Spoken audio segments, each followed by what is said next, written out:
So these Lionel Autoracks are my favorite freight cars, and I forgot I had them and I haven't ran them.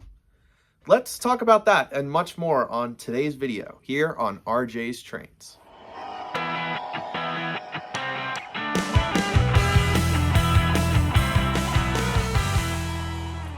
Hello everybody and welcome back to a special video here today on RJ's Trains. This is going to be my York Train Show Week extravaganza video. And before we start diving in and talking about these wonderful Lionel 89-foot Autoracks, I do just want to put out there and let you guys know that I will be at the York Train Show this week. I will be there all 3 days, Thursday, Friday, and Saturday. And I'll be walking around all the halls with my buddies, so if you see me, feel free to come up, say hi. I love meeting you guys. And I'll also be at the YouTuber social media mixer that's being held on Saturday in the Orange Hall. It's being hosted by RBP Trains, JD Stux, Eric's Trains, and Norm Charbonneau. And I'll leave details about that down in the description. So if you guys are there on Saturday, you can stop by and really meet all of us in one place at the show. It's going to be a great time. And like I said earlier, I can't wait to meet up with you guys. Now, last fall was actually my first York Train Show, and I loved it.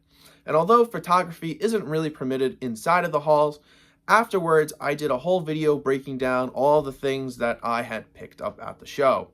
You know, some of my favorites being the K-Line 466T steam locomotive, but the biggest things that I picked up are these Lionel 89-foot Autorack. And I made that video, I unboxed them, and I'm like, man, these Autoracks are amazing.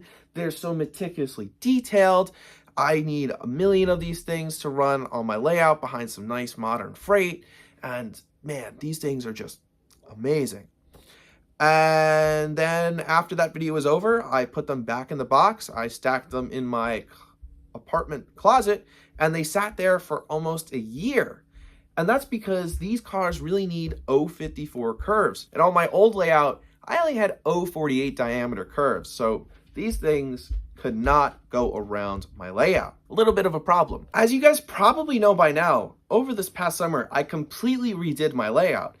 And with the remodeling of my layout, on the outside loop, I now have 072 curves, which finally allows me to run my collection of Autoracks. Once the layout work was completed, I loaded up my car down in DC, filled the entire back of all, I think it's up to 10 or 11 Autoracks I'm at now, and drove them back home to Long Island, and now they're looking pretty on the layout. So pulling today's Autorack train is going to be led by an engine that you have seen once before on this channel. That is my MTH Premier Norfolk Southern SD70 Ace, and a new addition to the collection since last time I showed off any modern rolling stock, and that is my MTH Premier non-powered Norfolk Southern Penn Central SD70 Ace Heritage unit.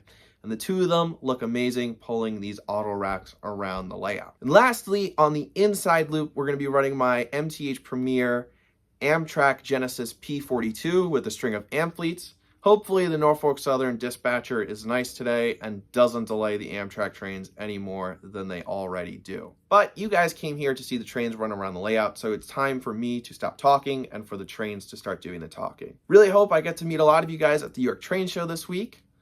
And until then, take care, stay safe, and happy railroading.